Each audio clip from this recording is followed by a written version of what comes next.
I have to say, I've seen plenty of Olympics and Paralympics news cycles over the years, but Paris 2024 is just so good at creating genuinely magical moments. The Paralympics just kicked off yesterday. Today on the podcast, how Paris is creating absolute spectacles.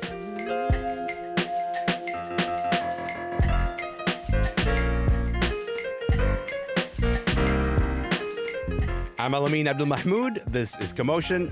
Okay, so as of yesterday, the Paralympic Games are underway in Paris. I hope you caught the opening ceremonies. They were so beautiful and sweeping. They took place yesterday at a bunch of iconic venues in the city. You had folks like Chili Gonzalez on the piano, and then just a sea of dancers in red, white, and blue. 140 dancers representing the conformists are confronted with 16 performers with disabilities, known as the creative gang, different approaches to life. The theme is one of paradox. What we'll see play out as the two groups interact is societal behavior and ultimately a trend towards inclusivity will emerge. The man in charge of creating the opening ceremony, his name is Thomas Joly. He said that he had designed them to challenge and reshape society's perceptions of people with disabilities. That is a big goal. That's a big ask of any opening ceremony to do. John Loeppky is here to talk about how the opening ceremonies measured up and his hopes for the rest of those games. John is a former para-athlete as well as a theater artist and journalist. He's in Saskatoon. John, good morning. Good morning. Thanks for being here, friend. Listen, I want to start off by asking you maybe what was the highlight for you watching those opening ceremonies? Yeah, I think two highlights for me, if I may pick two. Yeah. You mentioned the art. I worked in disability art and culture before this, so huge fan of the art. And this has been a theme all the way through. There was some hand dance sort of style projects earlier on in the cycle before we even got to Paris. My favorite part of the opening ceremony as a former para-athlete who now plies his trade as a journalist is definitely just seeing the breadth of the Paralympic movement. I love when you see a delegation come in and they say, there's one athlete, and this is the first time that this country is here, and then the willingness of the Paralympic movement, the continued willingness to talk about barriers in particular countries for disabled folks, because it can be really easy to think through the Paralympics in the context of the country that we live in, and certainly there are barriers here, but looking at, even something as simple as the equipment that folks are rolling, walking, and otherwise ambulating in on, and seeing the disparities there, was one of the more interesting parts of the opening ceremony to me. I'm glad you brought that up because, you look at the size of, for example, Canada's delegation, about 125 athletes, and Canada will be walking, and then you'll see suddenly a country that, as you said, it's a country that has one athlete. And one, you'd be surprised. Some people will be surprised by the size of the delegation being sent. But then you get that additional effect to it of actually no, it's actually more significant than that. This is the first time that this country has appeared at the Paralympics. I would say my favorite part of the opening ceremonies were just all of these sort of sweeping dance numbers. I think the one dancer, South African dancer, Musa Matha, just this large sweeping orchestrated dance that included some folks with crutches, some folks with wheelchairs, and a lot of just very rapid movement that I was my eyes don't even know what to focus on because it was this giant elaborate display. Okay, the stated goal of these ceremonies was to challenge our perceptions of people with disabilities. What do you think? Did they land the mission in watching that opening ceremony? I think so. I think it's always, a pebble thrown into an ocean in a way, and you just hope that the pebbles mount up. But I certainly think, you mentioned the sweeping movement, certainly one where one of the dancers in chairs is being spun around while standing. These moments really do challenge what, disabled bodies can do and look like and be. And so I think it certainly sparks conversation, not just in the sporting community, but also in the arts and culture community when you get to see disability art and culture put on display like that. Okay, I want to go to another moment of the opening ceremonies. Let's just play this real quick. In that moment, you just got a sense of the paradox that they're trying to show. You could see the dancers around the dancer in a wheelchair, almost patting him on the head, saying, "Oh, good for you. You're doing so good there, dancing with a wheelchair." When he's just saying, "Look, this is just who I am. This is how I move." a lot of Paralympic athletes are used as inspiration, and they have such inspiring stories. And yes, while that's true, they're fierce competitors. John, that word comes up a lot in the Paralympics. I think it comes up a lot in the Olympics in general, but it comes up a little bit more in the Paralympics. You have a complicated relationship with the word inspiring. What's the wariness with the word? Yeah, so there's this term that we use sometimes called inspiration porn. It was coined by an Australian artist, still young. And the point is that oftentimes the inspo people are if people were being inspiring for the fact that they are elite athletes, in the same way that just picking a basketball player that was at the Olympics, LeBron is inspiring, or Jamal Murray is inspiring to the basketball players of Canada.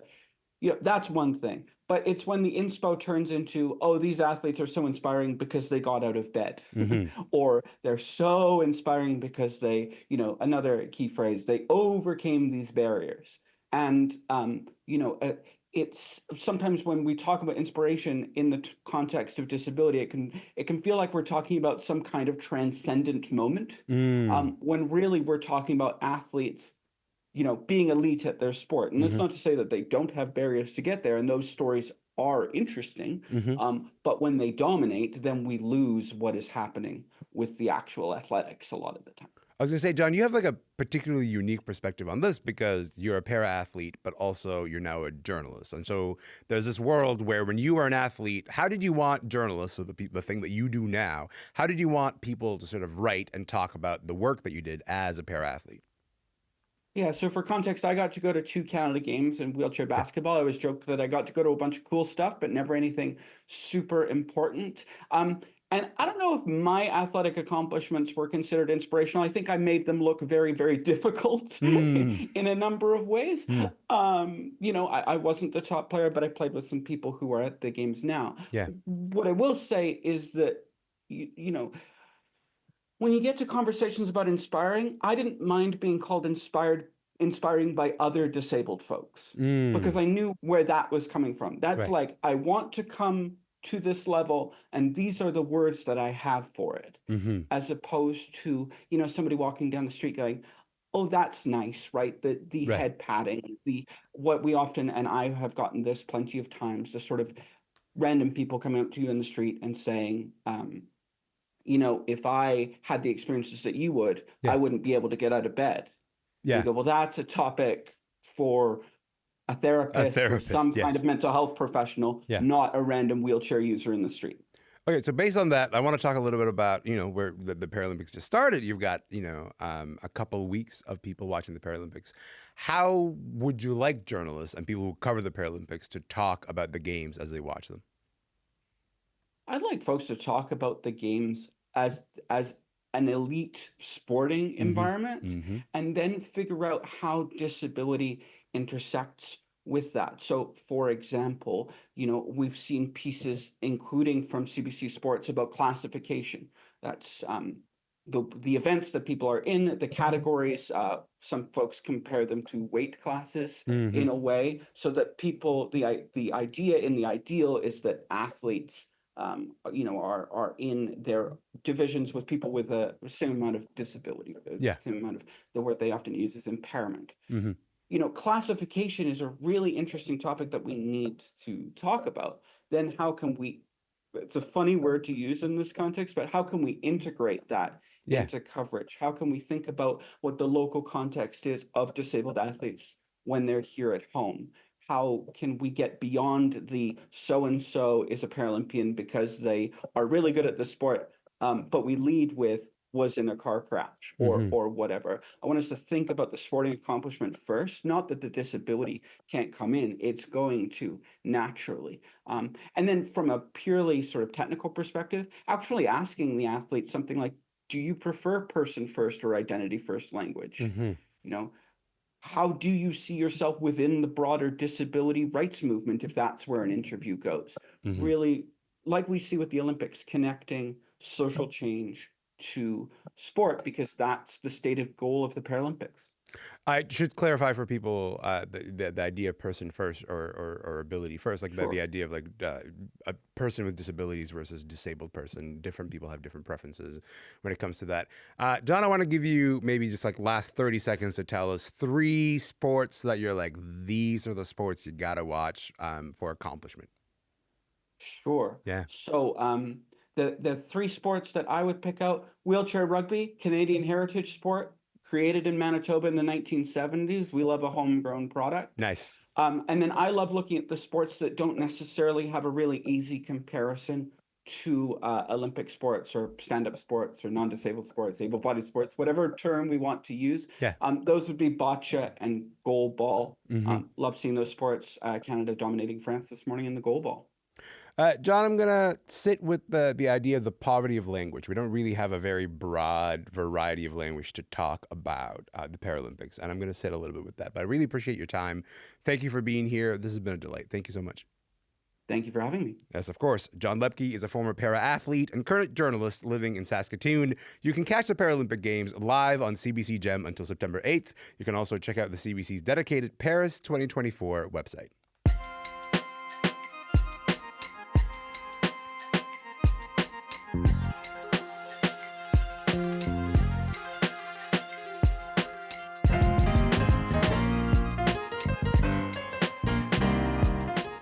I'm Elamin Abdelmahmoud. This is Commotion. Okay, I want to talk about this new Netflix show.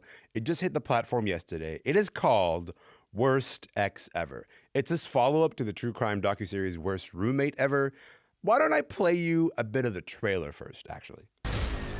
I made it clear to him that it's over between us. I thought that was it. He obviously do not know how to take no for an answer. She'd do whatever she could to get whatever she wanted. He grabs me by the hair, pulls me down to the ground, and I am just thinking that this is probably going to be the day that I die. That is Worst Ex Ever, streaming now on Netflix. Alison, Herman, and Niko Stratis are here with their thoughts on it and what we might be losing in this, shall we say, fast food era of the true crime format. Niko, Alison, welcome to the show. Thanks so much for having me. Hello. Listen, Alison, I'm going to start with you. First, we got Worst Roommate Ever. Now you get Worst Ex Ever. I think if you just hear the title, a part of you goes, oh, like this is like a cheeky sort of reality show. This is not that at all. This is a true crime docuseries through and through. What is the premise of the show? I feel like the best way I can describe it is that it's essentially an anthology series about domestic violence. Mm-hmm. Sort of unlike when you're talking about a roommate, which is a more flexible kind of situation. When you're talking about an ex-partner who has, that relationship has gone wrong in some way, you're inherently talking about intimate partner violence, which is an incredibly serious issue. But instead of getting more of an extended meditation, we just get these bite-sized, hour-long, here's a crazy thing that happened, and then you move on to the next one immediately, and there's no follow-through or follow-up throughout these 4 episodes. Okay, as we continue this conversation, I want people to hold on to that idea of here's a crazy thing that happened, because I think that's a very useful framing device for a lot of these documentaries. I'm going to come back to that in a moment. But maybe, Niko, you can give us a little bit more of the sense of like, okay, so Alison just mentioned it's an anthology series, 4 completely different true crime stories told in 4 separate episodes. Give us a sense of the type of stories being told in the show. Yeah, I mean, as Alison said, like these are all stories about intimate partner violence. The episode that leads it off, the first episode is, an abuser who moves through multiple relationships, abusing women in every relationship that he's in. There's a case of someone, lying about their identity. There is,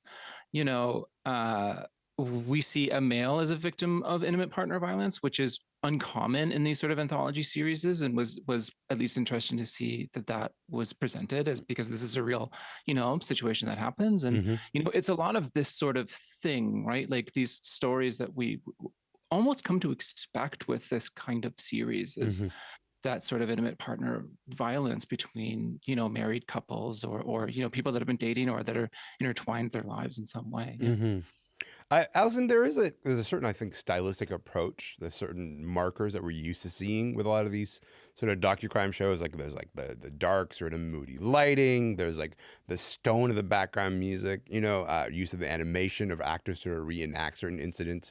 When you think about the show, how did you feel about the tone and style of a show like Worst Ex Ever? It frankly felt a little sensationalistic. Again, the focus is very much on the extremity of the stories and not on the context. You don't learn anything about, or you don't learn much in most cases about the sort of life stories that created the circumstances that led to these instances of violence. Sure. You don't really get much in the way of what happened to the victims after this period of their lives. It's kind of hand waved. And then within the storytelling themselves, you get these sort of head-turning uses of animation for reenactment, which it suddenly feels like you're in like an Adult Swim show instead of, a story about real people's lives. Oof. Some episodes incorporate body cam footage from actual police officers who are conducting their work. It's a sort of weird hodgepodge of styles that don't seem to add up to something that treats the subject with the gravity it really deserves. Okay, so I'm going to talk about the genre and the way that these sort of docucrime series have been organizing a lot of what we've seen lately. But maybe, Niko, I think like one more word on Worst Ex Ever specifically, which is there's been all this criticism that the true crime shows that we've seen that have come out like lately, they do a lot to humanize the villain, sometimes at the expense of taking humanity away from the victim. How do you feel Worst Ex Ever sort of fits in on that spectrum? I mean, sort of like, again, echoing what Alison said about it, it's very sensationalized, and it's very like, I understand that in order to do shows like these, you need a hook. And in order to have a hook, you need to have a compelling person. And unfortunately, like, even, like I catch myself saying villain, and it almost lets it off the hook, because saying villain sort of makes it feel like we're watching a Disney movie, right? And like, these are abusers. These are abusive people that have insinuated themselves into people's lives.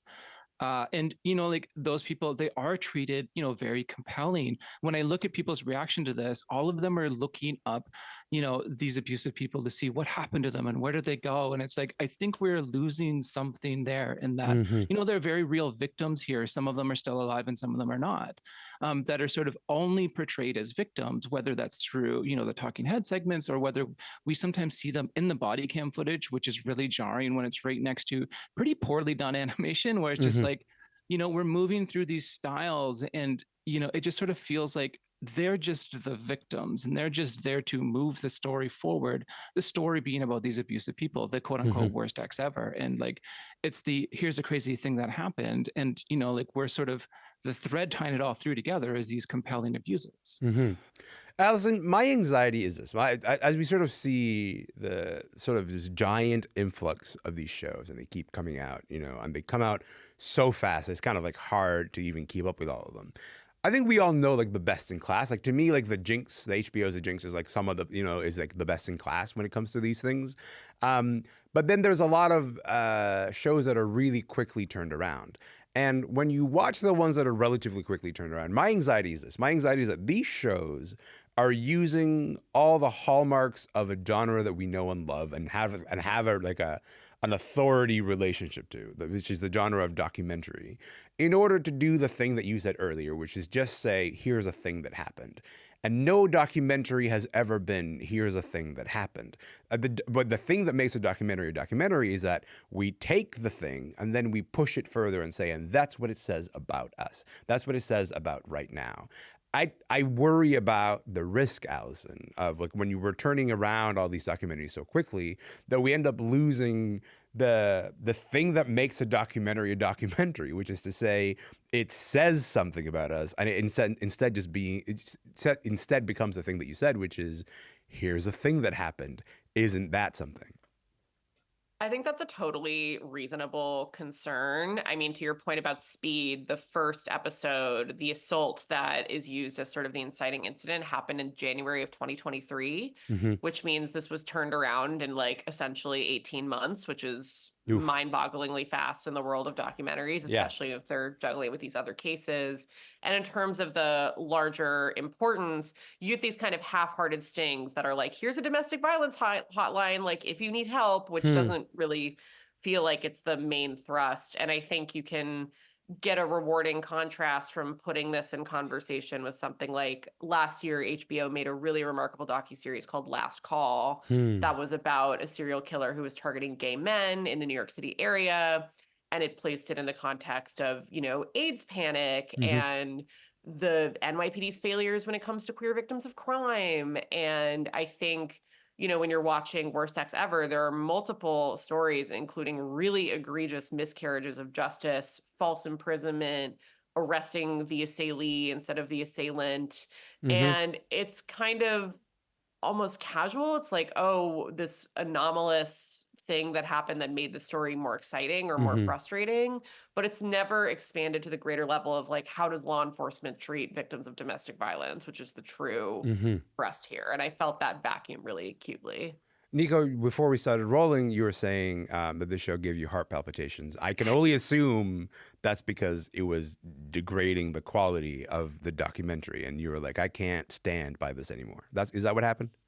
I mean, to a degree, sure. And also, look, like a lot of people, I have called the police after an incident of violence and had them not believe me. Like, this is a very real thing. And you see that right away, right? Like Alison was saying, there's no real critical analysis of like, why is there a systemic failure on the side of law enforcement and the legal system to protect these victims and to, improve these situations. We don't really dive into that. There's like this weird juxtaposition between a show that shows you how calling hotlines fail and then giving you a number for a hotline. Like, well, show that this is in front of, tells me that oftentimes like I may or may not be believed at all if I go to somebody with this information. It's like, so there's that dissonance, right? And like, this is an entertainment product about real people's lives. And like, the first episode, there's body cam footage of very real violence that I was not prepared for. And immediately I had to stop watching it and sort of like take a little walk and be like, okay, I'm ready to watch this again. Oh, wow. Because I was not prepared for that reality of something, like Alison said, from last year, like very recent story that has been like turned around and churned into content. And like, at what point is there diminishing returns on how quickly we're turning around these people's stories? I think that is a lot there and a lot to sit with. Maybe Alison, last word to you here. American Murder, Lacey Peterson, has now been #1 on Netflix for a bunch of days. So it's safe to say, like, this is kind of what people want. This is the thing that people are turning into. And these sort of crime doc shows are not going to go anywhere. That said, do you feel like there's maybe room for a healthier compromise between treating this as entertainment, but also injecting a higher level of maybe journalistic integrity with these shows? Do you feel like that's possible at all? Yeah, I mean, you praised The Jinx earlier, which I found really interesting, including the second part released this year. I talked about Last Call. I was actually just thinking about kind of a forgotten Netflix true crime series, The Keepers, which is about nuns in Maryland and is very much about the Catholic Church and the Catholic Church's patriarchy and the sexual abuse that ran rampant in that institution, and was really thoughtful and very considerate of the victims and the larger social context of the crime. So I just think, to your point earlier, like, true documentary journalism is intense and difficult and takes a long time. And so I think just by definition, when a genre is this popular, you're always going to have the good version, and then you're going to have a lot of the like cheap, quick cash in version. And that seems inevitable, but it doesn't mean that it's not possible to execute it in a worthwhile way. Niko, maybe I'll give you the opportunity to sort of land this plane here. How do you sort of compromise between the fact that, like, yes, these are entertainment products, but also that they should have more journalistic rigor in their execution?